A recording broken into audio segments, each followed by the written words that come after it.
dan kerja yang alhamdulillah pada pagi hari ini bisa membersamai kita, tentunya dalam rangka kita talabul ilmu, yang mana pada hari ini insya Allah kita bahas tentang wanita dan pertemanannya, ya. Begitu kira-kira temanya yang insya Allah akan kita angkat pada pagi hari ini. Kemudian salawat serta salam kita kirimkan kepada baginda Rasulullah Muhammad SAW yang menjadi uswah hasanah kita dalam mengarungi samudera kehidupan kita ini.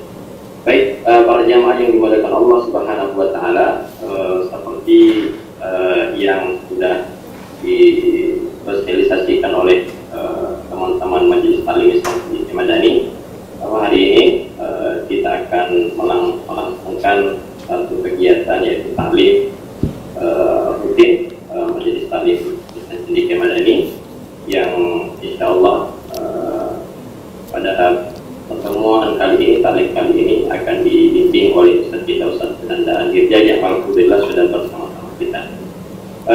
Sebelumnya kami ucapkan terima kasih kepada Ustaz Firanda yang sudah meluangkan waktunya kita.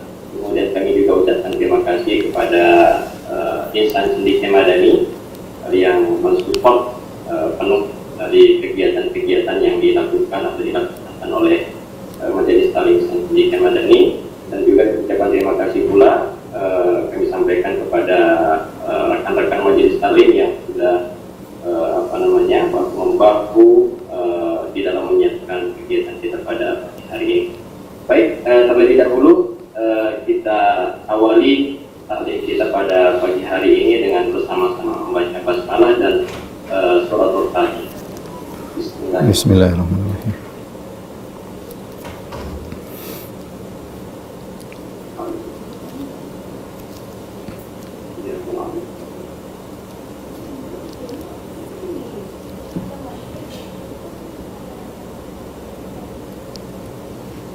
Baik, terima kasih.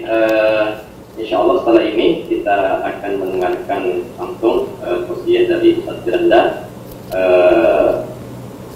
Sebelumnya kami infokan kepada seluruh jamaah yang hadir pada saat ini, mohon kerjasamanya di dalam taklim kita pada hari ini. Mohon pada akhwat yang ikut pada taklim kali ini dan kebetulan ingin membuka kameranya, tetap menjaga pakaian-pakaiannya ada berpakaian, tentunya harus berpakaian muslimah, ya. Baik, kemudian mohon suara-suara yang bisa mengganggu kegiatan taklim kita mohon untuk tidak diperdengarkan. Baik, langsung saja kepada Ustaz Firanda Al-Girja untuk menyampaikan tausiah. Bismillahirrahmanirrahim. Assalamualaikum warahmatullahi wabarakatuh. Alhamdulillahi ala ihsanihi wa syukru lahu ala taufiqihi wa amtinanihi wa asyhadu an la ilaha illallah wahdahu la syarika lahu ta'ziman li sya'nihi wa asyhadu anna Muhammadan abduhu wa rasuluhu da'ila ridwani. Allahumma salli alaihi wa ala alihi wa ashabihi wa ikhwani. Ibu-ibu yang dirahmati Allah Subhanahu wa taala, demikian juga para ikhwan yang dimuliakan oleh Allah Subhanahu wa taala, para jamaah Majelis Taklim insan Cendekia ya muslim yang Madani ya, insan Cendekia Madani yang dirahmati Allah Subhanahu wa taala. Alhamdulillah pada kesempatan pagi hari ini kita berkumpul bersama dalam rangka saling menasihati, dan topik yang kita bahas adalah topik yang penting mengenai masalah pertemanan. Karena saya rasa kita semua adalah makhluk sosial ya, yang butuh teman. Namun kita tidak boleh sembarang berteman. Kita harus memilah-milih sebagaimana yang dianjurkan oleh Nabi sallallahu alaihi wasallam. Kata Nabi sallallahu alaihi wasallam, la tusahib illa mu'minan, jangan kau bersahabat kecuali bersama orang mukmin. Kemudian juga Rasulullah SAW bersabda, al-mar'u ala dini khalidihi, sungguhnya seorang berdasarkan agama sahabatnya. Falyanzur ahadukum man yukhalil, hendaknya salah seorang dari kalian melihat siapa yang dia jadikan sebagai sahabatnya. Dan di antara hal yang menakjubkan bahwasanya persahabatan adalah ladang ibadah dalam Islam ya, ladang ibadah dalam Islam ya. Oleh karena nanti akan kita jelaskan tentang keutamaan persahabatan, kemudian juga kita akan jelaskan tentang adab-adab persahabatan dan juga tentang hal-hal yang harus dijauhi ya, dalam persahabatan dan hal-hal yang bisa merusak persahabatan. Tolong ibu-ibu perhatikan apa yang saya tulis di papan.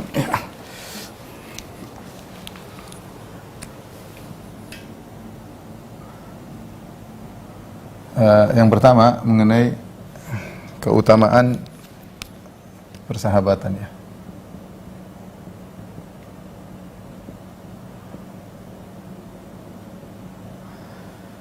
Kita tahu bahwasanya persahabatan adalah suatu nikmat ya. Allah menamakan persahabatan persaudaraan ya. Persahabatan adalah karunia Allah ya. Dia adalah nikmat. Oleh karenanya Allah Subhanahu wa taala berfirman, "Fa asbahtum bi ni'matihi ikhwana." Maka jadilah kalian, fa asbahtum, jadilah kalian dengan karunia Allah menjadi saling bersaudara. Ya. Jadilah kalian karena dengan karunia Allah menjadi bersaudara.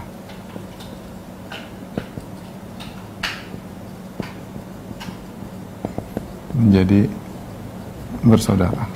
Ya. Bersaudara maksudnya bersahabat ya. Ini nikmat dari Allah Subhanahu wa taala ya. Karena dalam persahabatan ada kebahagiaan. Demikian juga dalam ayat yang lain kata Allah Subhanahu wa taala, ya, "Lau anfaqta wa allafa baina qulubihim." Kata Allah Subhanahu wa taala, wa allafa dalam surat Al-Anfal, dalam surat Al-Imran, baina qulubihim, "Lau anfaqta ma fil ardi jami'an ma allafta baina qulubihim." Walakinna Allah allafa bainahum innahu azizun hakim. Ya, kata Allah Subhanahu wa taala, dan Allah lah yang telah merajut hati-hati mereka, yaitu para sahabat. Lau anfaqta ma fil ardi jami'an, wahai Muhammad, seandainya kau menginfakkan seluruh harta di atas muka bumi ini seluruhnya, ya, untuk merajut hati-hati mereka, ma allafta baina qulubihim, maka engkau tidak mampu untuk merajut hati-hati mereka. Walakinnallaha allafa bainahum, tapi Allah yang telah menyatukan hati mereka. Innahu azizun hakim. Allah mengatakan sungguhnya Allah Maha perkasa dan Maha bijak. Ya, karena menyatukan hati tidak mudah. Yang buat satu hati cocok dengan hati yang lain, yang menjadikan chemistry ketemu, ya, connecting antara satu dengan yang lainnya, Allah Subhanahu wa taala. Makanya kalau kita bisa bersahabat, bersaudara ya, karena Allah Subhanahu wa taala, maka ini nikmat tersendiri yang harus kita syukuri. Oleh karenanya salah satu nikmat di surga karenanya saling bersaudara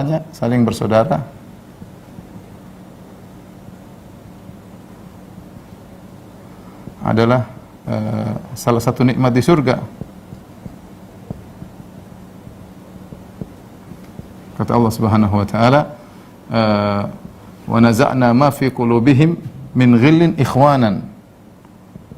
Wa naza'na ma fi qulubihim min ghillin ikhwanan ala sururin mutaqabilin.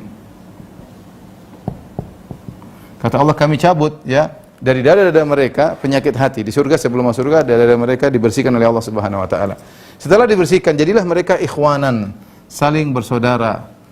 Ala sururin mutaqabilin, yang dimana mereka duduk di atas dipan-dipan saling berhadap-hadapan, yaitu tidak saling cuek, bukan saling tapi ngobrol, saling berbicara di antara mereka dengan senyum di antara mereka, saling berhadap-hadapan, menunjukkan ini nikmat tersendiri yang Allah sebutkan di surga ya. Kita sekarang di dunia saja kalau kita punya kawan, senangnya kita main sama dia, senangnya kita bekerja sama dengan dia, senangnya kita ngaji sama dia, senangnya kita saling mengingatkan karena Allah, karena bersama dia. Itu kenikmatan ini berlanjut sampai di surga ya, kalau memang seorang menjaganya. Makanya kata Allah Subhanahu wa taala, al-akhillau yauma idzin ba'dhum li ba'dhin adu ya illa al-muttaqin. Kata Allah Subhanahu wa taala,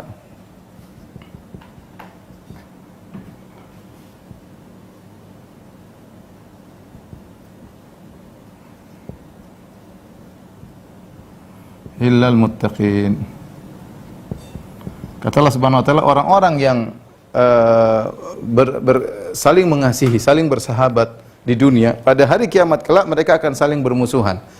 Kecuali ilal muttaqin, kecuali yang bersahabat karena Allah Subhanahu wa taala. Makanya persahabatan adalah kenikmatan, dan karenanya persahabatan juga mendatangkan ladang pahala. Ladang pahala, ya. Ladang pahala. Terlalu banyak dalil yang menunjukkan bahwasanya bersahabat karena Allah adalah ladang pahala. Contohnya Rasulullah SAW menyebutkan di antara 7 golongan yang dinaungi oleh Allah Subhanahu wa taala, kata Nabi SAW, rajulani, ya, tahabba fillah, ijtama'a alaih, wa tafarraqa alaih. Ya, 2 orang yang saling mencintai karena Allah, laki-laki maupun perempuan, mencakup laki-laki maupun perempuan, ijtama'a alaihi, mereka berkumpul karena Allah, mereka berpisah karena Allah. Ternyata ini sebab seorang dinaungi oleh Allah pada hari kiamat kelak, yang Nabi katakan, sab'atun yudhilluhumullah fi yaumin la dhilla illa dhilli. Ya. Sab'atun yudhilluhumullah fi yaumin la dhilla illa dhilluh. Kata Nabi sallallahu alaihi wasallam, 7 golongan yang Allah akan naungi pada hari kiamat kelak tatkala tidak ada naungan kecuali naungan Allah Subhanahu wa taala. Di antaranya 2 orang saling mencintai karena Allah Subhanahu wa taala. Kemudian juga dalam hadis qudsi kata Allah Subhanahu wa taala, aina al-mutahabbuna bi jalali.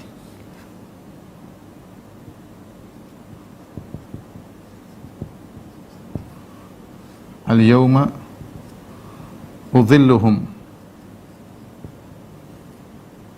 fi yawmin la dhilla illa dhilli.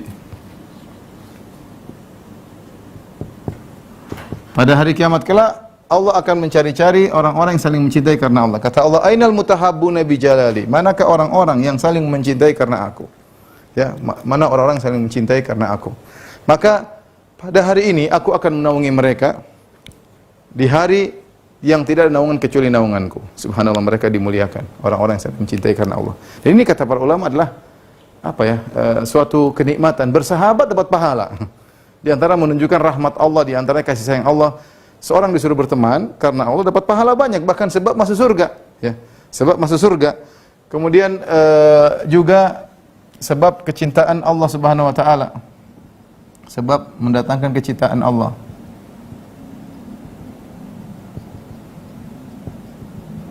Ya. Seperti dalam hadis, ya, ketika ada seorang berjalan, ya. Dia sedang mengunjungi saudaranya di kampung yang lain.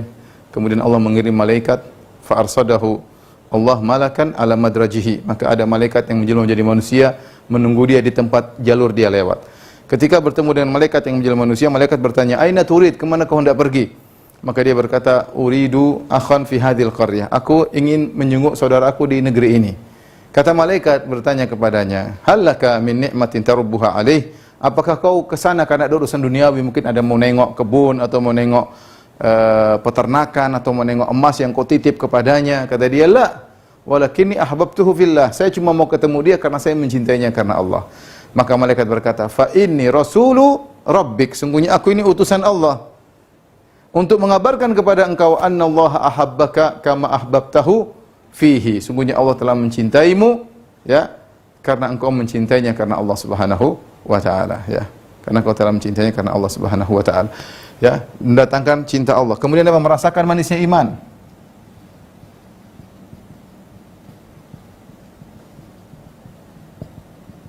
Manisnya iman. Apa kata Nabi sallallahu alaihi wasallam? Salasatun man kunna fihi wajada bihinna halawatul iman. 3 perkara kalau terdapat pada diri seorang, wajada bihinna halawatul iman, dia akan merasakan nikmatnya iman. Di antaranya kata Nabi sallallahu alaihi wasallam, wa an yuhibbal mar'a la yuhibbuhu illa lillah, ya. Dia mencintai seorang, dia tidak mencintainya kecuali karena Allah Subhanahu wa taala. Dia bersahabat dengan orang tersebut karena Allah Subhanahu wa taala, karena Allah Subhanahu wa taala. Maka dari sini kita tahu bahwasanya persahabatan ini salah satu jalan mengantarkan ke surga, ya. Persahabatan karena Allah, jalan menuju surga. Baik. Yang kedua yang kita bahas adalah adab-adab pertemanan.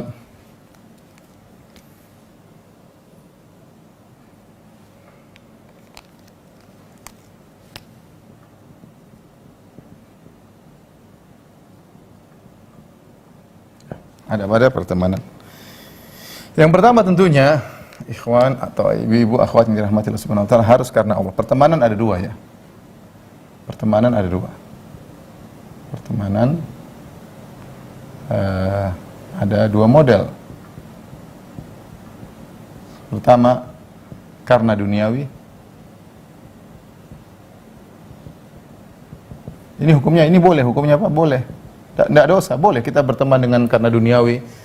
Keteman dia karena sama-sama senang main bola, berteman dengan dia karena sama-sama satu suku, sama-sama orang Jawa, sama-sama orang Bugis, sama-sama orang misalnya orang Bali dan yang lainnya, boleh karena duniawi. Ya, sama-sama satu kampung, kenal dengan dia sama-sama satu kampung, sama-sama satu hobi, ini boleh. Tapi ada satu yang persahabatan karena Allah. Nah, karena Allah ini yang berpahala. Merupakan ibadah agung ya. Merupakan ibadah agung. Ya. Dan inilah yang diajarkan oleh Nabi SAW. Ini perkara baru bagi sahabat. Perkara baru bagi orang-orang Arab ketika Nabi diutus. Sallallahu alaihi wasallam diutus. Ya, kita tahu bahwasanya ketika Nabi SAW diutus, Nabi diutus pada suatu masyarakat yang mereka sudah saling bersahabat ya. Tapi persahabatan mereka karena semuanya karena duniawi. Ada yang karena sama-sama Quraisy, karena sama-sama satu kabilah. Ada yang karena sama-sama dari Mekah, ya, karena ada satu kepentingan. Mereka mengadakan tahaluf, koalisi di antara mereka misalnya. Dan itu sudah ada di zaman sebelum Nabi diutus. Tiba-tiba Nabi membawakan sesuatu yang baru, yang mengagetkan mereka semua, yaitu ada namanya persahabatan karena Allah Subhanahu wa taala. Nabi ajarkan ada namanya persahabatan karena Allah Subhanahu wa taala. Yang dengan persahabatan tersebut akhirnya suku Aus, suku Khazraj yang berselisih, perang saudara, kalau tidak salah 120 tahun, akhirnya berhenti peperangan mereka. Kenapa? Mereka bersahabat karena Allah Subhanahu wa taala. Yang karena persahabatan karena Allah, kita lihat bagaimana kaum Ansar menolong kaum Muhajirin dengan habis-habisan. Sampai seperti kita sudah sering dengar bagaimana kisah Sa'ad bin Rabi' kepada Abdurrahman bin Auf. Kala mereka berdua dipersaudarakan karena Allah Subhanahu wa taala, Sa'ad bin Rabi' berkata, "Wahai Abdurrahman, inni la aktsari ansari malan." Aku termasuk orang yang paling banyak hartanya dan aku akan bagi hartaku menjadi dua bagian. Setengah untuk engkau, setengah untuk aku. Subhanallah. Dia tawarkan setengah hartanya untuk Abdurrahman bin Auf. Bukan cuma itu, dia mengatakan, "Ya Abdurrahman, saya punya istri lebih dari satu. Kau lihatlah mana yang kau sukai, akan saya ceraikan. Kalau sudah habis masa iddahnya silakan kau ambil." Ini kenapa? Karena ada persahabatan karena Allah Subhanahu wa taala yang kita kalau baca sungguh menakjubkan kisah-kisah para sahabat. Bagaimana perjuangan mereka dalam mewujudkan persahabatan karena Allah Subhanahu wa taala. Mereka tahu persahabatan karena itu adalah ibadah. Karena Allah adalah ibadah. Jadi seorang ketika bersahabat, ya, dia bisa bersahabat karena duniawi boleh. Tapi kalau dia ingin dapat pahala, maka dia bersahabat karena Allah Subhanahu wa taala, karena persahabatan karena Allah merupakan ibadah yang agung. Ya, ibu-ibu silakan punya teman. Ya, tapi kalau ingin punya teman yang dapat pahala, cari teman yang karena Allah Subhanahu wa taala. Cari teman yang karena Allah Subhanahu wa taala. Taib. Oleh karenanya di antara adab utama ketika berteman karena Allah, ya, niatnya ikhlas. Ya, bukan karena duniawi. Kita bisa ngecek diri kita, saya berteman dengan dia kenapa sih? Apa karena dia punya duit banyak? Saya berteman dengan dia kenapa? Apa karena dia atau karena Allah Subhanahu wa taala, ya. Ini harus kita cek. Kalau kita berteman dengan dia karena Allah, berarti kita dapat pahala. Kalau hanya sekedar perkara duniawi, kita nggak dapat apa-apa. Kita nggak dapat apa-apa, ya. Ini harus ikhlas karena Allah Subhanahu wa taala. Tatkala kita bersahabat ikhlas karena Allah, di sana ada aturan-aturannya. Ada aturan-aturannya, bagaimana kalau dia bersalah, bagaimana kalau dia menyampaikan rahasia kepadaku, ya. Bagaimana kalau dia menyinggungku, bagaimana kalau aku menyinggungnya, ya. Ini ada aturannya. Karena kita sekarang masuk dalam suatu persahabatan karena Allah. Kalau persahabatan karena Allah terserah, mau nggak pakai aturan, bukan urusan kita. Tapi yang jadi masalah tatkala kita membingkai persahabatan kita, mengcasingnya dengan ukhti fillah, engkau adalah saudariku karena Allah, ya. Ukhti fillah, akhwat fillah, saudara-saudaraku yang karena Allah Subhanahu wa taala. Maka ada aturan-aturannya. Aturan yang pertama Niatnya harus ikhlas. Jangan sampai ada udang di balik batu ya. Kelihatannya ikhlas, kelihatannya ternyata ada niat duniawi, ingin mengambil hartanya, ingin enggak, kita bersahabat bukan karena itu. Kita bersahabat bukan karena, dan saya ingatkan ikhwan ya, Anda kalau bergaul dengan orang dan Anda terasa ingin mengambil hartanya, Anda akan hina. Akan hina. Manusia sifatnya suka dengan hartanya. Kalau dia rasa ada orang ingin mengambil hartanya, setiap ketemu ingin ambil hartanya, rendah di hadapan dia ya. Rendah di hadapan. Itu sudah sifat manusiawi, ya. Tapi ketika Anda berteman dengan dia, Anda tidak berharap hartanya, hanya berteman karena Allah Subhanahu wa taala. Meskipun Anda miskin, Anda akan dihormati sama dia.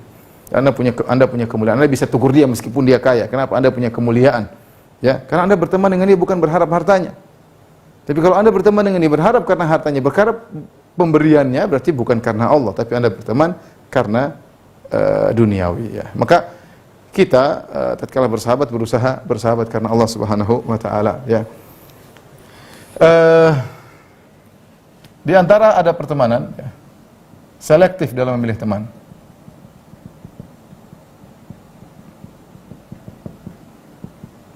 Teman atau sahabat ya. Kita tahu, kita punya teman banyak, boleh. Saya juga kenalan banyak, tapi tidak semua saya jadikan teman. Saya kenal fulan, ketemu fulan ya.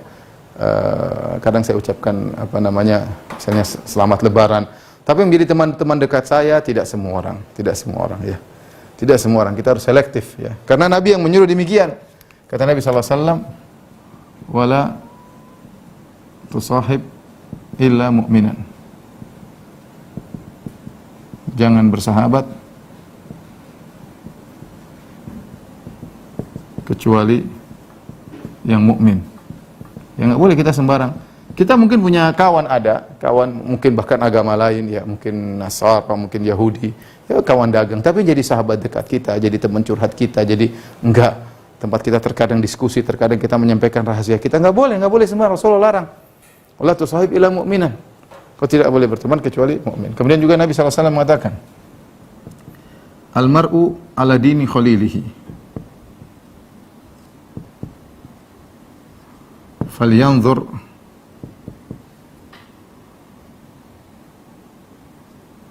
ahadukum man yukhalil.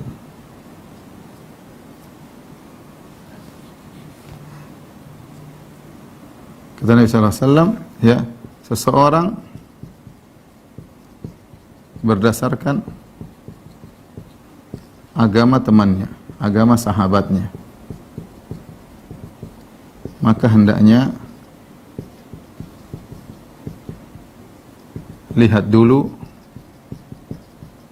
siapa yang mau dijadikan sahabat. Ini wasiat Nabi Shallallahu Alaihi Wasallam. Karena benar, ibu-ibu yang dirahmati Allah Subhanahu wa taala, kita kalau salah bergaul bisa merubah pola hidup kita dengan total. Cara berpikir kita, pola hidup kita bisa berubah ya, bisa berubah. Seorang bisa tiba-tiba bisa menjadi sombong dan angkuh. Kenapa? Temannya sombong dan angkuh. Seorang bisa jadi pikirannya, seorang wanita jadi pikirannya dunia tok, pikiran cuma tas, punya sepatu, pokoknya dompet, pikiran cuma mau jalan-jalan ke luar negeri, pikirannya mau kesana kesini, mau ngambur-ngambur duit, pikirannya pilih restoran ini, restoran. Kenapa? Salah bergaul. Salah bergaul. Bisa merubah settingan cara berpikir dia, bisa merubah. Ya. Sangat bisa berpengaruh. Makanya pepatah Arab mengatakan as-sahibu sahib. Pepatah Arab mengatakan berdasarkan hadis ini, as-sahibu sahib, bahwasanya sesuai dengan hadis ini namanya sahabat menggeret. Nabi mengatakan al-mar'u ala dini khalilihi. Seorang berdasarkan agama kawannya. Benar. Kawannya seperti apa dia akan terpengaruh. Kenapa? Namanya persahabatan, pasti terjadi sinkronisasi. Ya. Entah kalau kita baik bisa menjadikan teman kita yang buruk bisa jadi baik mengikuti kita, atau sebaliknya kita yang baik jadi turun derajat, turun level mengikuti teman kita yang buruk. Karena kalau tidak ada sinkronisasi tidak jadi persahabatan. Persahabatan harus ada connecting, harus ada chemistry ya. Kalau nggak ketemu nggak bisa. Nah, gara-gara sinkronisasi tersebut berbahaya, maka disuruh pilih teman yang benar kata Nabi sallallahu alaihi wasallam, ya. Timbul pertanyaan, apa ciri-ciri teman yang benar? Ciri-cirinya mudah, ciri-cirinya mudah, ya. Ciri-cirinya mudah, yaitu engkau merasa semakin dekat kepada Allah,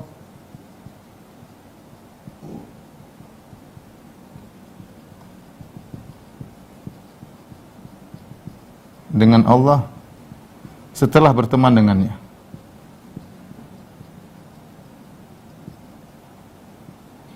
Ini saja sederhana. Kalau berteman dengan dia, semakin ingat Allah Subhanahu wa taala. Diingatkan pengajian, diingatkan ayat Allah Subhanahu wa taala, dia nasihat. Kita juga nasihat, kerjasama semakin dekat dengan Allah ya.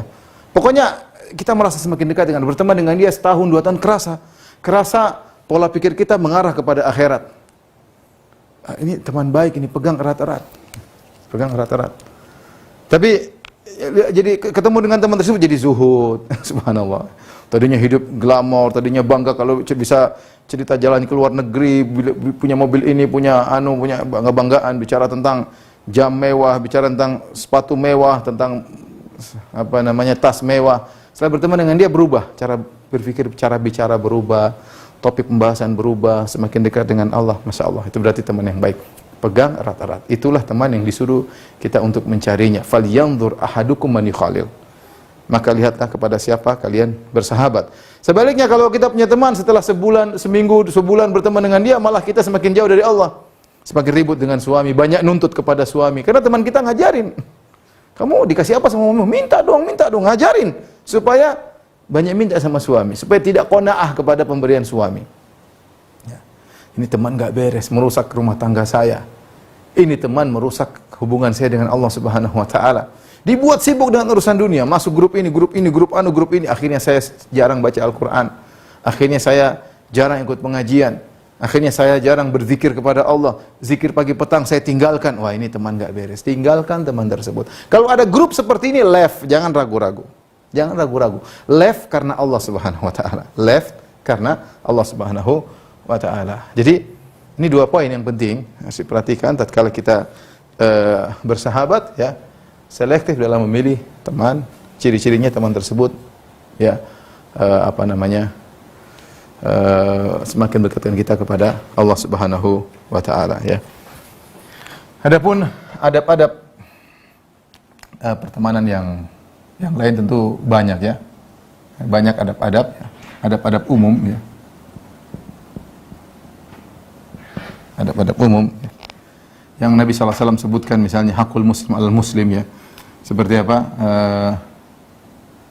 Jika sakit dijenguk. Bukankah kalau dia sakit kita jenguk, kita dapat pahala. Dia yang sakit kita sih jenguk, keluar dari rumah pergi ke rumah sakit jenguk dia, seluruh perjalanan argo pahala jalan. Kalau sakit jenguk, kalau minta nasihat dinasihati. Ada konsekuensinya ya. Siap, ada teman dekat curhat, kita siap dengar. Kita siap dengar curhatannya. Dia minta nasihat, kita nasihati. Idza stansahaka fansahu. Kalau dia minta nasihat kepadamu maka nasihatlah. Dia minta nasihati saya. Ketika dia minta, ya fulan nasihati saya. Wahai fulanah, ummu fulan nasihati saya. Maka kita jangan bilang saya enggak pandai nasihat. Enggak, kita berusaha berdoa kepada Allah. Berfikir keras untuk menasihati dia semampu kita. Karena Rasulullah mengatakan, fa idza stansahaka fansahu. Kalau dia minta nasihat kepada engkau maka nasihatilah. Kemudian jika diundang datang.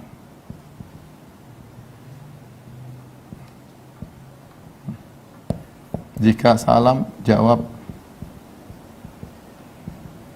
Ya. Kemudian jika meninggal ikuti jenazahnya. Ini adalah adab-adab umum yang Rasulullah sebutkan dalam hadis hakul muslim alal muslim ya.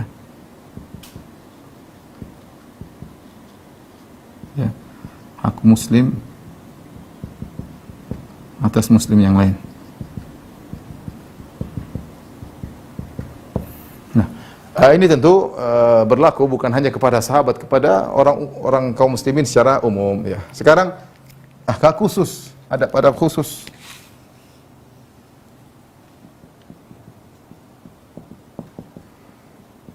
Ya, adab-adab khusus. Ya. Apa adab khusus ya? Misalnya tidak mengumbar aibnya.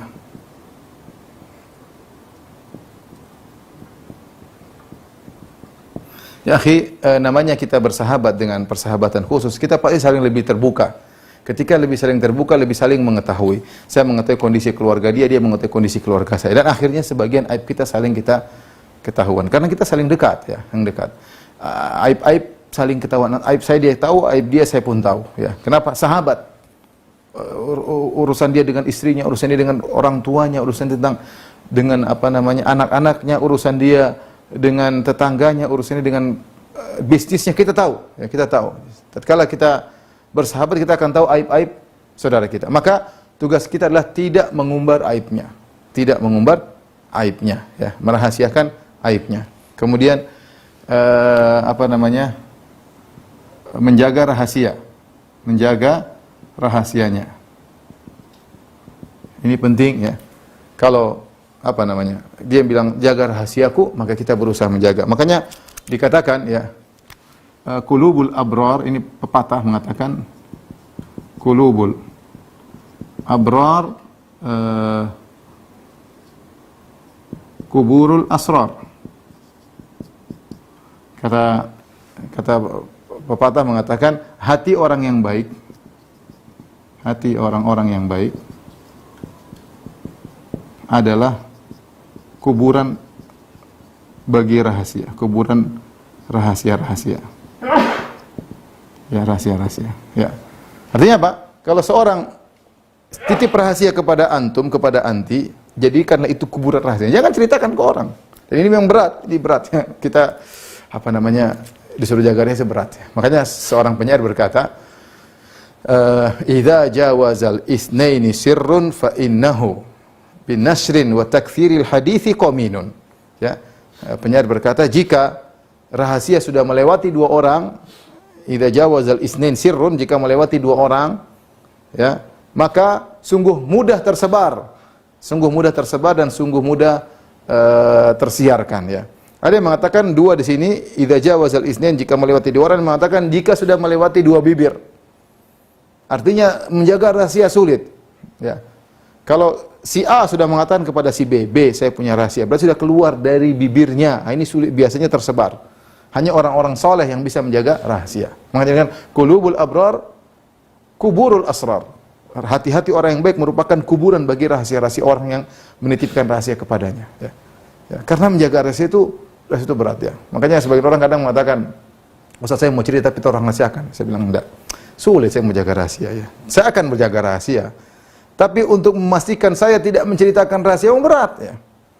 Sulit, tapi saya bilang insya Allah ya. Ya, insya Allah. Ya, tapi saya bilang kalau kau suruh harus saya tidak. Ini beban yang berat ya. Karena seorang saja betapa sulit dia menjaga rahasia, dia ingin cerita sama orang ya. Beban itu dia mau pindahkan kepada kita ya. Tapi kalau kita itu sahabat dekat kita, wajib bagi kita untuk jaga rahasianya.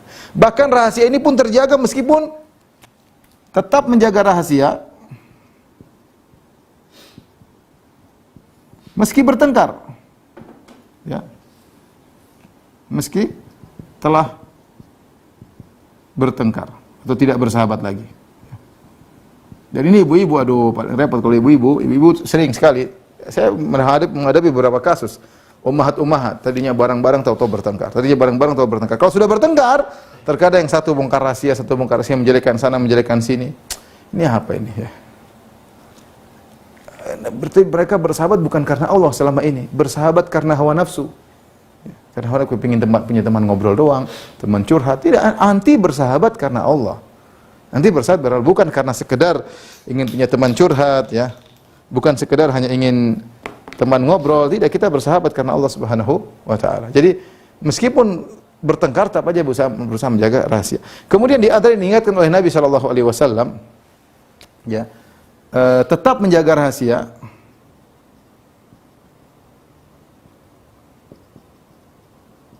Jika pembicaraan privasi ya, meski dia tidak minta dirahasiakan.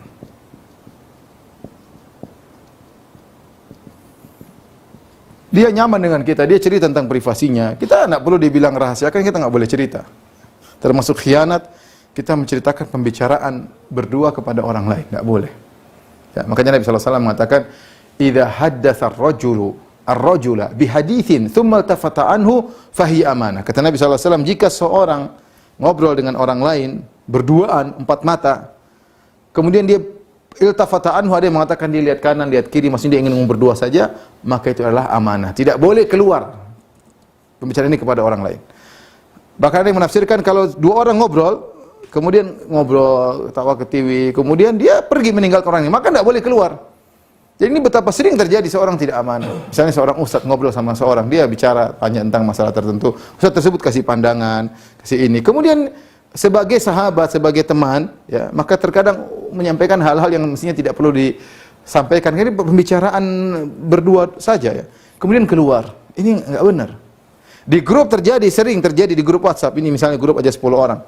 Ya, ini ngomong ketawa ke TV, terkadang mereka mengatakan sesuatu, terkadang ide-ide, terkadang pendapat-pendapat yang itu cuma sekedar pembicaraan di antara mereka. Tahu-tahu keluar, tahu-tahu ada yang screenshot, repot. Ini terjadi tidak amanah orang seperti ini. Ya, ini kan pembicaraan kita, enggak boleh keluar. Makanya repot. Makanya mencari sahabat yang amanah tidak gampang. Sampai-sampai seorang ulama bernama Ibnul Marzaban menulis sebuah buku, Tafdhilul Kilab ala Katsirin mimman labisa thiyab. Mengutamakan anjing daripada kebanyakan orang pakai jubah. Ya, buku ini ditulis oleh Ibnul Marzaban. Dia ingin menyatakan bahwasanya banyak anjing yang lebih amanah daripada orang yang pakai jubah. Yang kelihatan baju santri, kelihatan soleh, ternyata tidak amanah. Anjing lebih amanah. Dia amanah kepada tuannya, dia kalau berburu dia tidak makan daging buruannya, dia berikan untuk tuannya, dia amanah. Dia tidak membongkar rahasia tuannya. Tapi kadang kawan-kawan ngobrol sedikit kemudian keluar, bicaraan keluarnya gimana? Tidak usah diajari, tidak usah dikasih tahu jangan keluar, yang tidak perlu. Kalau kita tutup bicaraan kita nggak usah keluar, apalagi kalau diingatkan jangan sampai keluar. Ini yang terjadi sebagian grup sudah diingatkan jangan sampai keluar, ya keluar juga. Memang ada pengkhianat. Makanya ini adab-adab khusus harus kita perhatikan. Adab-adab khusus harus kita perhatikan. Kemudian di antara adab khusus, ya, tidak perlu tahu urusan privasinya. Tidak perlu tahu. Ya. Ini sering saya sampaikan juga. Persahabatan tidak melazimkan kita harus tahu segala urusan sahabat kita. Anda harus tahu, ya. Ya. Saya sering sampaikan kalau ini contoh sederhana disampaikan oleh seorang ulama, ya, sederhana kalau kita sedang di mobil kemudian tahu-tahu teman kita ngangkat telepon, kita nggak perlu tanya siapa yang telepon sih, nggak perlu. Kalau dia pengen kita tahu dia akan cerita, ini tadi si fulan telepon saya, menurut kamu bagaimana? Kalau dia nggak cerita, nggak usah tanya itu siapa sih, siapa sih? Dia punya urusan bisnis, dia punya urusan sama orang tuanya, dia punya urusan sama istrinya, dia punya urusan sama adiknya, dia punya urusan sama pegawainya, dia punya urusan sama siapapun, nggak usah kita perlu tahu, nggak usah tanya siapa sih. Tidak perlu tahu. Sebagian ini ibu-ibu, ya sebagian ibu, jangankan ibu bapak-bapak juga demikian. Pingin taunya tinggi. Misalnya akhwat dengan akhwat, suaminya kerja di mana sih? Suaminya di mana? Suaminya. Ya sudah, nanti berteman. Kalau dia tidak pingin suaminya ketahuan oleh anti nggak usah tanya-tanya. Tidak, anti ingin mengkorek privasi dia, nggak usah, nggak perlu. Itu bukan konsekuensi persahabatan, itu nggak boleh, dilarang, nggak boleh. Privasi orang dia pingin rahasiakan, nanti nggak boleh tahu. Nanti nggak boleh tahu. Jangan pingin tahu ya. Pingin ngorek sana, ngorek sini. Tajasus, tahasus. Pingin tahu, ngecek-ngecek, tanya-tanya. Ini jangan. Jangan ya. Maka ini ada adab khusus hendaknya diperhatikan. Di antara adab khusus adalah membantunya jika dia susah.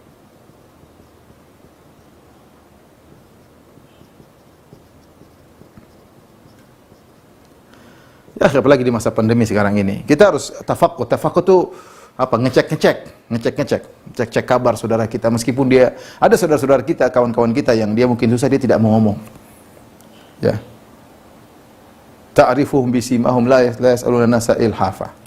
Ya. Kalau kau tahu ciri-cirinya dan mereka tidak minta-minta kepada orang. Bahkan Allah mengatakan yahsabuhumul aghniya'u minat ta'affuf. Sebagian orang menyangka mereka orang kaya, padahal dia susah. Ya, kita ngecek-ngecek saudara kita, lihat dari raut wajahnya, dia murung. Lihat banyaklah hal yang bisa kita tahu dia lagi susah. Saatnya kita bantu. Kita jaga harga dirinya. Kita kirim bantuan kepada dia. Tidak perlu dia minta, kita jaga harga dirinya. Ya kalau kita berteman tidak ada bantu-membantu, buat apa kita berteman? Allah memberikan kita kemudian bertemu dengan orang yang susah agar kita bisa beramal soleh. Bisa jadi Allah buka pintu amal soleh lewat dia. Bisa jadi amal soleh kita membantu saudara kita yang buat kita mau surga, kita nggak tahu. Ya. Betapa sering kita lihat orang susah kita tidak bantu. Ada teman kita susah kita juga tidak bantu, gimana? Ya, teman kita susah kita pelit. Ya, kalau kita sama-sama susah lain cerita. sama-sama susah lain cerita. Bagaimana kisah perang Yarmuk ketika tiga orang sahabat yang kemudian tergeletak semuanya dalam kondisi akan meninggal dunia. Maka ketika dia haus mau dikasih minum, tahu-tahu temannya sebelah kehausan, maka dia bilang, kasihkan temanku. Subhanallah. Kasih air ke sebelah. Tertahu dia mau kasih air, tahu-tahu teman sebelahnya mengatakan, sebelahnya merintih, haus. Kata dia, kasihkan temanku. Subhanallah. Dia kasih ke temannya, tiga orang itu kasih ini, ternyata temannya haus. Kasihkan temannya, akhirnya semuanya meninggal. Bagaimana mereka mendahulukan teman mereka dalam kondisi sulit antara hidup dan mati. Ini bukan dong yang ada kisahnya ya. Jadi kalau tidak salah perang Yarmuk, entah sahabat entah tabi'in, intinya para salaf dahulu ya. Bagaimana mereka luar biasa. Jadi kita punya rezeki, kita bantuan bisa dengan bantuan materi, bisa dengan bantuan pikiran, bisa bantuan fisik. Apa yang penting kita bisa bantu saudara kita bantu tafakud, kita cari-cari kabar tentang dia. Baik, sampai sini kita lanjutkan habis ini. Tolong dihapus.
Terakhir yang kita bahas adalah hal-hal yang merusak pertemanan ya, hal-hal yang merusak pertemanan ya. Hal-hal yang merusak pertemanan.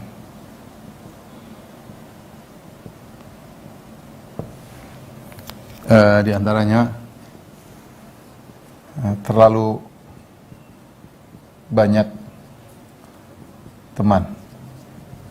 Ya, terlalu banyak teman juga tidak boleh. Ibu-ibu, kita berteman tapi teman sekedarnya, tapi teman-teman khusus jangan terlalu banyak.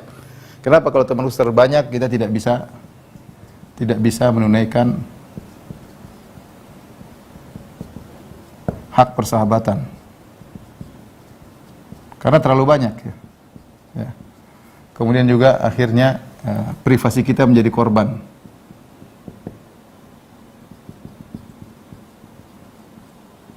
Ini benar ya.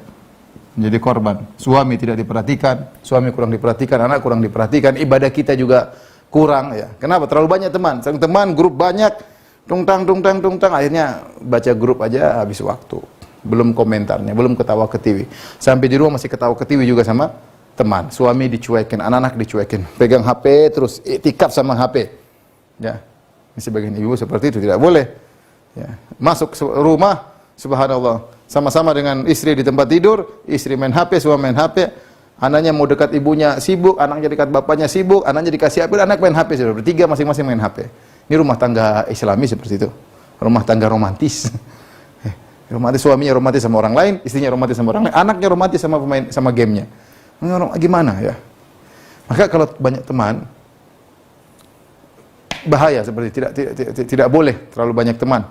Kurangi teman secukupnya. Kita dituntut kita berteman, kalau berteman serum ya semua kaum muslimin kita salami, ketemu orang assalamualaikum salam. Tapi teman dekat, ya, waktu kita terbatas, umur kita terbatas, kemampuan kita terbatas. Maka ibu jangan terlalu banyak teman. Teman-teman secukupnya saja ya. Cukupnya, yang lain hanya sekedar kenal, say hello aja. Tapi teman dekat, tempat curhat, tempat ini enggak semuanya. Terlalu banyak teman. Kemudian yang kedua, bikin merusak pertemanan, terlalu banyak kunjungan.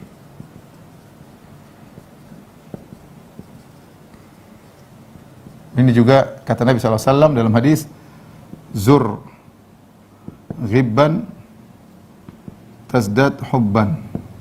ya, kunjungi sesekali,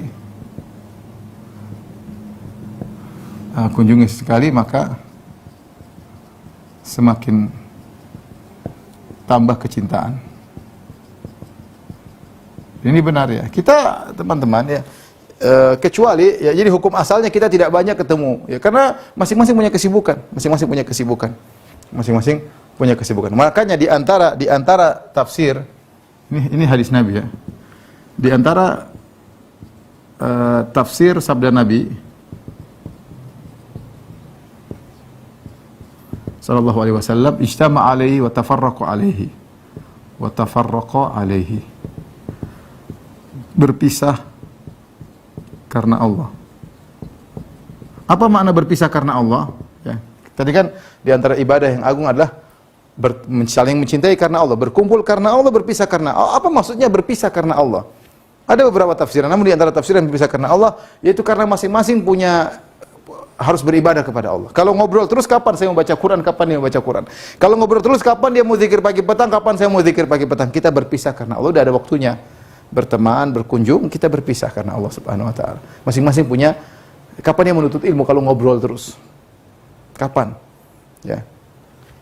Kata para ulama, kecuali sering bertemu karena urusan dakwah misalnya, agama ya. Misalnya. Sebagaimana Nabi sallallahu alaihi wasallam tiap hari kunjungan ke rumah Abu Bakar.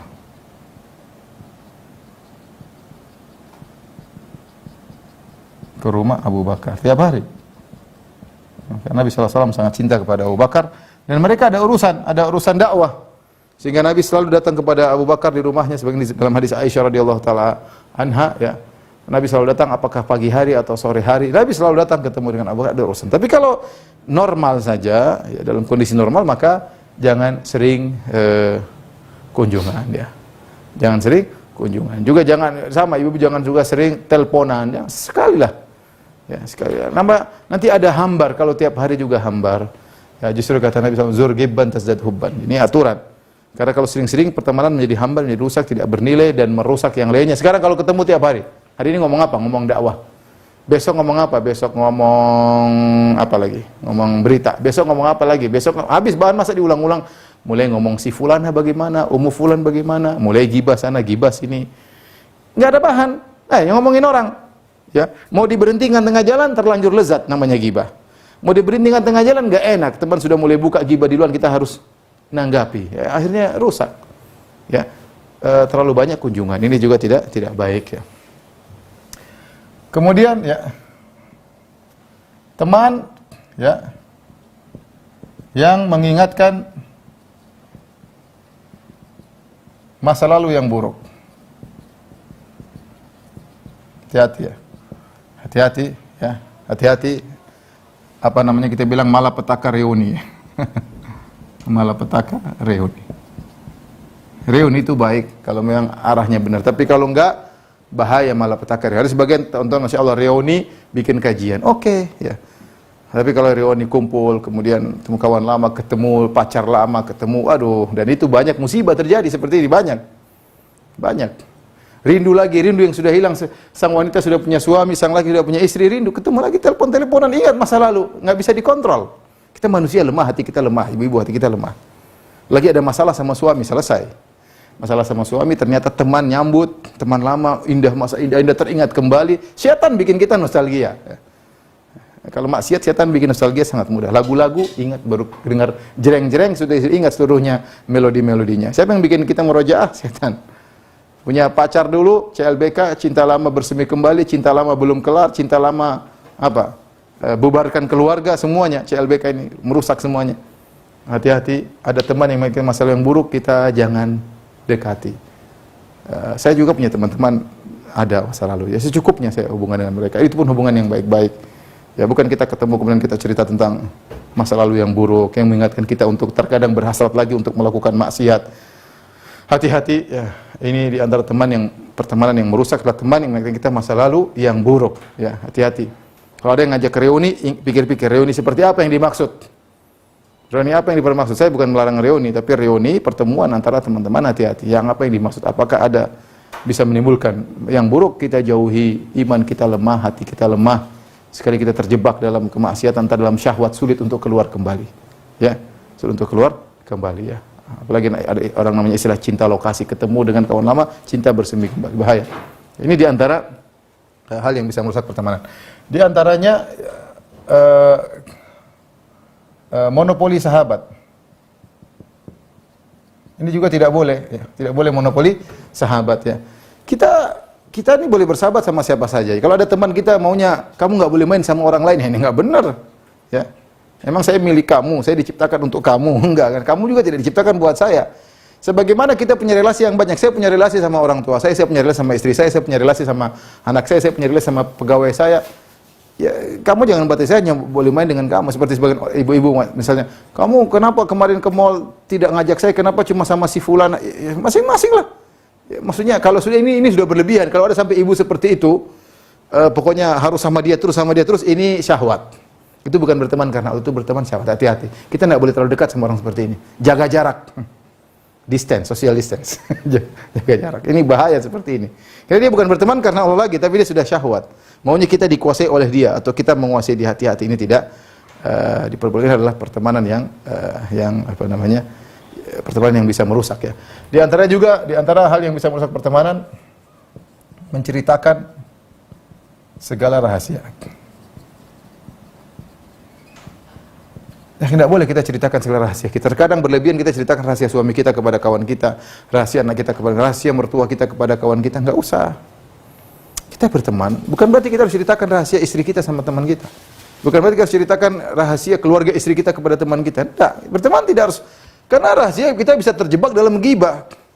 Bisa terjebak dalam ghibah orang terdekat kita. Kita berteman bukan untuk begitu, bongkar-bongkar rahasia. Apalagi rahasia ranjang, ini enggak boleh lagi. Enggak boleh. Dosa besar menceritakan rahasia ranjang kepada teman kita. Ini di antara hal yang merusak pertemanan. Kemudian di antara yang merusak pertemanan, tidak memberi uzur kepada kawan yang salah.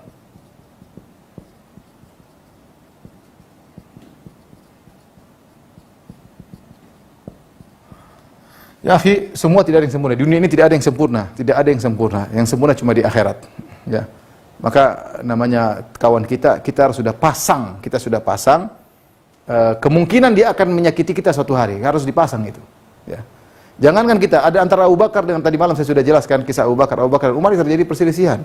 Sampai Abu Bakar marah, kemudian minta maaf sama Umar. Terjadi ya, namanya kita sahabat tidak ada yang sempurna. Makanya seorang penyair berkata, turidu sahiban la aiba fihi wa halil udu yafuhu bila dukhani.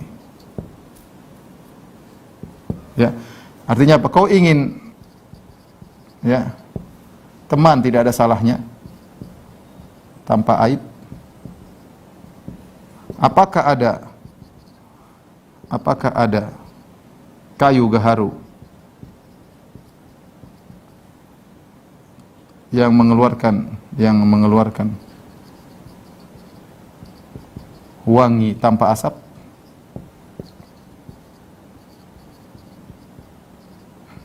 Enggak ada ya. Kayu gaharu kalau mau wangi dibakar ada asapnya ya, ada asapnya.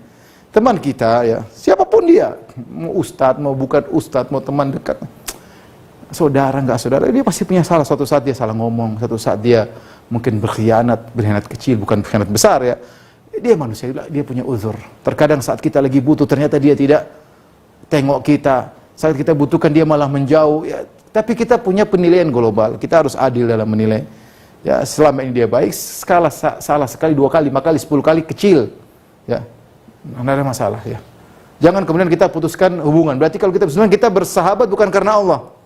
Kalau kita bersahabat karena Allah, kita punya adab-adab. Di antara adab, kalau teman punya salah kita maafkan. Bukan kemudian kita mutung, kemudian kita putus hubungan. Nah benar, berarti anti bersahabat bukan karena Allah Subhanahu wa taala ya. Kemudian di antaranya ya, di antara perusak pertemanan tidak menasehati.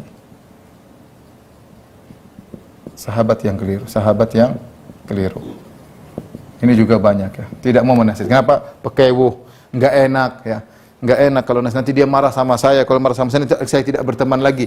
Kita sebagai teman yang baik ya, yang mau menasihati. Makanya anti kalau di antara ciri sahabat yang baik, dia suka nasihati kita dengan cara yang lembut, bukan ngejek ya, bukan nyinyir. Kita sekarang zaman nyinyir, zaman bully ya, zaman ngejek, zaman apa lagi orang bilang Pak, meme apa macam-macam ya. Enggak, kita cari teman, kalau teman kita punya salah ditegur baik-baik. Ya akhi, ya, sepertinya begini, atau ya ukhti, saya lihat anti masya Allah, tapi anti kayaknya begini, mungkin saya salah lihat, mungkin ya, ini teman baik seperti dipegang rata-rata karena dia yang akan perbaiki kita. Teman yang lain mungkin penjilat, apa saja yang kita lakukan, oh si ayo anti, masya Allah, anti masya Allah, anti masya Allah terus tidak pernah nasihati kita. Memang kita ini siapa? Malaikat, tidak punya salah. Ya. Selalu masya Allah ini penjilat. Ya. Ya, enggak, kita cari teman yang dia kalau kita salah ditegur. Ini yang bagus ya. Kita pun kalau teman salah jangan kita diamkan. Kalau anti adalah seorang wanita yang soleha, kalau punya teman salah anti tegur dong, jangan dibiarin. Tapi tegurnya dengan cara yang baik. Misalnya kata para ulama cara tegur yang baik begini. Masya Allah anti saya lihat masya Allah anti soleha, anti begini. Anti masya Allah hampir saya lihat luar biasa atau hampir sempurna. Cuma ada satu kekurangan ini yang menurut saya mungkin kayaknya kurang pas. Andainya anti hilangkan ini. Atau mungkin salah penilaian saya atau bagaimana. Intinya kita menyampaikan nasihat dengan ada menunjukkan kasih sayang, menunjukkan kita sayang sama dia, menunjukkan kita ingin dia lebih hebat, lebih mulia. Dan namanya hati akan masuk ke hati. Kalau benar-benar niat kita bukan karena hasad, bukan karena dengki, insya Allah nasihat kita didengar. Tapi kalau niatnya nyinyir, niatnya dengki, niatnya hasad ya tidak akan didengar ya. Ini mungkin beberapa ibu-ibu yang dirahmati Allah Subhanahu wa taala. Ya, dari Majelis Taklim Insan Cendekia Madani ya, yang bisa saya sampaikan. Kalau ada yang bertanya saya persilakan. Wallahu a'lam bishawab.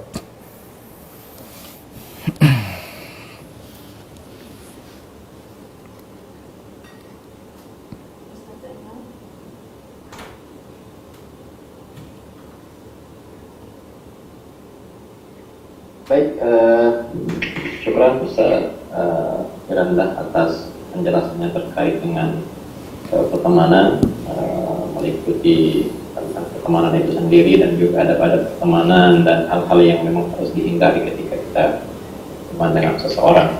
Baik, setelah ini ada sesi tanya jawab dengan beliau kurang lebih setengah jam waktu tersisa.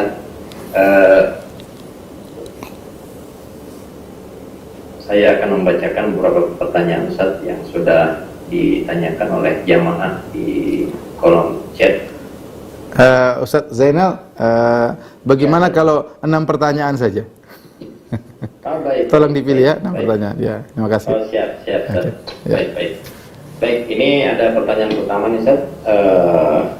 Bagaimana jika kita memiliki teman yang jika ada kesalahan atau ketidakcocokan dengan dirinya dari teman yang lainnya, dia menegurnya di grup WA atau curhat di WA, bagaimana hukumnya Ustaz? Ini tentang hukum curhat di WA Ustaz. Maksud jadi teman gimana? Tidak cocok dengan teman yang lain? Jadi ada seseorang yang tidak cocok dengan temannya. Ya, yang teman itu di luar grup WA, yang dia tidak cocok di luar grup WA. Kemudian dia utarakan di grup WA yang tidak ada temannya tersebut. Ya, ini tentu kalau semua orang tahu yang dimaksud adalah si fulana, misalnya si A punya masalah dengan si B. Kemudian si A punya grup yang B tidak masuk dalam grup tersebut. Kalau si A menyampaikan suatu permasalahan, saya ada jengkel sama seorang wanita nih, tapi si grup A ini tahu semua yang dimaksud si B, maka ini ghibah, nggak boleh, ya. Dan tapi kalau dia sekedar masalah yang tidak sekedar masalah ilmiah, bagaimana bagaimana akhwat sekalian, ini ada seorang wanita, maksud dia masukkan dirinya sini, tapi dia mubham, dia tidak menunjukkan dirinya. Ada seorang akhwat, ada kasus begini, kira-kira solusinya bagaimana? Itu boleh-boleh saja, ya. Itu boleh-boleh saja. Saya masalah ilmiah, siapa tahu ada masukan ya, boleh. Tapi kalau dia bilang saya ada masalah sama si fulana, meskipun dia tidak sebut namanya, tapi kalau anggota grup tahu masalah dia dengan si fulana, sama saja ghibah. Karena ghibah itu meskipun tidak disebut nama, tapi kalau diketahui siapa maksudnya, ya sama saja ghibah. Ya. Ya, tapi saya bilang kalau ada di antara grup yang sebenarnya kita tegur japri ukhti atau kita telepon ukhti, masya Allah, mudah-mudahan Allah memudahkan urusan anti. Tapi kayaknya nggak pas deh, karena teman-teman sudah tahu siapa yang dimaksud oleh ukhti, tolong dihapus. Misalnya, kita nasihati, ya mungkin dia tidak tahu adab-adab dalam berteman, kita nasihati ya. Setelah itu mungkin kalau ukhti ada masalah, mungkin japri, jangan sampai dilemparkan di grup anggotanya 30, semua orang tahu kan kurang etis. Tapi kita tegur, jangan kita biarkan saja ya. Jadi begini, kadang-kadang ada seseorang salah dalam grup, kita japri. Jangan ragu-ragu untuk menegur. Yang penting saya bilang ya akhwat, ibu sekalian, dari hati ke hati. Pilih kata-kata yang baik. Kalau kita dari hati ke hati, niat kita karena Allah, insya Allah sampai. Jadi kalau ternyata kita sudah berusaha baik, kemudian kita kata-kata yang baik, tidak ada nada kesombongan sama sekali, tidak ada merasa mengajari sama sekali. Benar-benar kita sebagai kawan, insya Allah dia dengar. Tapi kalau kita sudah berusaha sebaik mungkin, dia tidak mau dengar, ya sudah. Mungkin dia baper, mungkin dia apa, ya kita tugasnya menyampaikan, jangan dibiarkan saja. Yang jadi masalah terkadang orang salah kita biarkan saja, akhirnya kesalahan terus berulang-ulang, bahkan diikuti oleh sama yang lainnya. Wallahu a'lam bishawab. Baik, Ustaz. Pertanyaan kedua, ini bagaimana cara memberitahu atau menegur teman yang sering menanyakan tentang privasi kita, seperti menanyakan tentang pekerjaan suami, penghasilan, dan sebagainya. Ditanya, yang kita tidak ingin terus umbar atau beritahukan kepada yang lain. Gitu, Ustaz. Nanti dia tanya, anti istri keberapa? Ya, pertanyaan berikutnya. Aku pengen tahu aja urusan orang. Kita tegur aja, tegur aja, nggak usah ngomong aja. Jangan ragu-ragu untuk menegur. Ya. Ukhti, saya rasa ini privasi saya. Mohon maaf, saya tidak bisa cerita sama anti. Ngomong saja, nggak ada masalah. Biar dia juga ditegur. Saya rasa tidak harus begini kali. Dengan jangan marah. Karena dia mungkin pingin tahu, ingin dekat. Dia pingin tahu, mungkin bisa jadi. Kita jangan suudzon juga, orang ini pingin tahu karena pingin cari jelek, kita tidak. Mungkin dia pingin dekat. Tapi kita tegur, tidak ada masalah. Kita bilang, ukhti, ini privasi saya, tolong jangan ditanyakan lagi. Saya lagi, ini rahasia saya lah. Mohon maaf ya ukhti. Insya Allah dia tidak tanya lagi. Insya Allah dia tidak tanya. Dengan cara-cara yang lembut. Saya senang sama ukhti baik, tapi tolong ini rahasia saya, jangan ditanya. Ya, karena kita tahu banyak orang, teman-teman kita tidak ngerti adab-adab pertemanan. Wallahu a'lam bishawab. Baik, yang ketiga, Ustaz, tapi ada dua pertanyaannya. Pertama, kalau kita menghindar pertemanan kecuali teman yang sudah jelas di grup sunnah, apakah ini salah gitu? Itu yang pertama, Ustaz. Oh ya, jadi maksudnya kita yang pertama dulu, yang keempat ya. Ini yang pertama, ini ketiga atau keempat ini? Yang ketiga, tapi ada dua pertanyaannya. Tolong dikasih nomor ya, jangan lupa. Oh, iya. Baik, tentu kita tadi disuruh pilih-pilih, kan kita sudah pilih-pilih. Kita tidak berarti bukan kita tatkala kita milih A, B, C, D, kita pilih 5 kawan A, B, C, D, E, F, bukan berarti kita memusuhi A, B, C, D, E, kemudian F, G, yang lain sampai Z kita musuhi, tidak begitu. Ya, tapi kita berhak untuk memilih kawan. Nggak apa-apa, kita punya kawan, kita pilih yang sama-sama ngaji, ada keperluan. Saya pun demikian. Saya tidak semua, saya punya grup kawan, terbatas. Tapi kalau sama yang lain saya tegur, sama yang lain, yang tetangga, yang sunnah, yang nggak sunnah, selama mereka muslim kita saudara semuanya. Ya, kita saudara. Kalau ada salah kita tegur, semuanya kita sama-sama kaum muslimin. Ya. Tetapi untuk teman-teman dekat yang kita berjuang bersama-sama, yang kita bisa curhat, agar kita tidak terpengaruh syubhat, ya kita boleh pilih-pilih, nggak ada masalah. Dan itu dituntut dalam syariat. Tetapi bukan berarti kita memusuhi yang lainnya. Maksud saya demikian. Wallahu a'lam bishawab. Yang berikutnya? Baik, yang berikutnya 3B ya? Nah, ini ya 3B. Bagaimana jika saya memberikan hadiah kepada teman yang tidak suka saya, dengan niat agar Allah memberikan kebaikan, kemudian ditolak, kemudian ditolak. Jadi ada orang ingin memberikan hadiah kepada temannya yang sebenarnya temannya tidak suka dia, Ustaz. Itu bagaimana kalau seperti itu? Itu bagus kan, memang Rasulullah suruh beri beri hadiah untuk hadiah punya pengaruh ya. Hadiah punya pengaruh ya. Kalau kita ada orang tidak suka sama kita kasih apa? Kalau bisa hadiahnya yang bagus, jangan hadiah yang jelek, hadiah yang bagus. Pilih waktu yang tepat, ya mungkin waktu-waktu yang misalnya Ramadan, yang hatinya mungkin lagi lembut, atau jangan kita pas kasih hadiah dia lagi bertengkar sama suaminya, dia tambah jengkel ya. Kita cari waktu yang pas lah, mungkin lagi suasana yang pas ya. Dan itu bagus. Berarti kita ingin menghilangkan kebencian yang ada di hari dia. Tapi kalau seandainya dia tolak, ya sudahlah, kita maafkan. Jangan kita maki orang sombong, enggak usahlah. Sudahlah, itu resiko dalam bersosial seperti itu. Ya, ibu-ibu sosialita, ya namanya kita bersosial seperti itu. Tidak semua orang suka sama kita. Sama kalau kita mau ceramah, ada yang like, ada yang dislike. Mau diapain? Kita nyampaikan, ada yang suka, ada yang enggak suka, ada yang memuji, ada yang maki. Ya, itu biasa. Kita kasih hadiah, ditolak, ya sudah, ya. Ada sakit hati, ada, tapi kita pendam, sudahlah. Ini sudah takdir, sudahlah, saya sudah berusaha, Allah sudah tahu saya berusaha, pahala sudah ada. Mau dia tolak, mau dia terima, pahala sudah ada. Wallahu a'lam bishawab. Baik, yang keempat, Ustaz. Nah, ini mungkin banyak terjadi di kita ini. Apakah boleh menceritakan rahasia sahabat kepada suami? Nah, kemudian yang B-nya, bila terlanjur menggibahi artis, ini artis, Ustaz. Selain mohon ampun kepada Allah, apa yang harus dilakukan? Ini 4A dan 4B. Kalau cerita tentang sahabat, ya, jadi gini, kita tidak boleh cerita kecuali ada maslahat. Karena hukum asal ghibah adalah haram. Dia tidak jadi halal kalau darurat. Ya, misalnya kita ada masalah sahabat dan dia diskusi dengan kita ingin cari solusi kepada suami. Ya, kalau kita bisa mubhamkan maksudnya kita tidak perlu cerita, kita bilang, Mas, ada kawan begini, Mas, kasusnya begini, kira-kira bagaimana? Ya. Siapa sih? Udahlah, Mas nggak perlu tahu. Pokoknya ada. Itu kalau kita bisa begitu yang terbaik. Kita harus mengetahui siapa fulanahnya tersebut. Ya, karena itu privasi dia, mungkin dia tidak ingin suami kita tahu.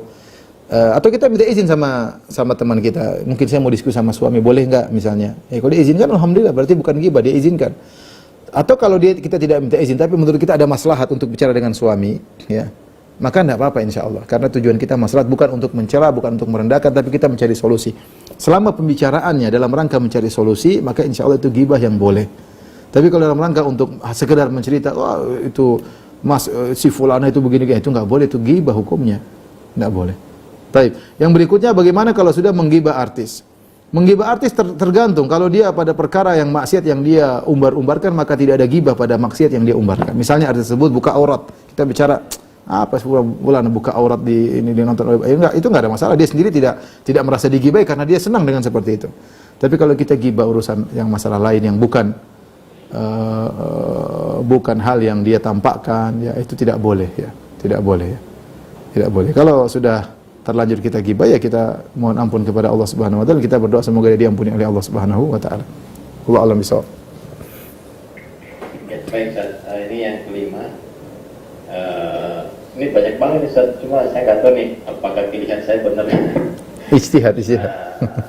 Iya. Apakah menasihati dengan menyindir di status itu ahsan, Ustaz? Karena sungkan kalau menegur langsung. Betul. Kita akan melihat maslahat dan mudarat, ya. Kita lihat kalau orang merasa tersindir dan dia tahu dia sindir kita, ya ini tentunya tidak baik, ya. Orang tidak suka disindir. Tapi kalau kita merasa kita tidak sedang menyindir umum saja, ya.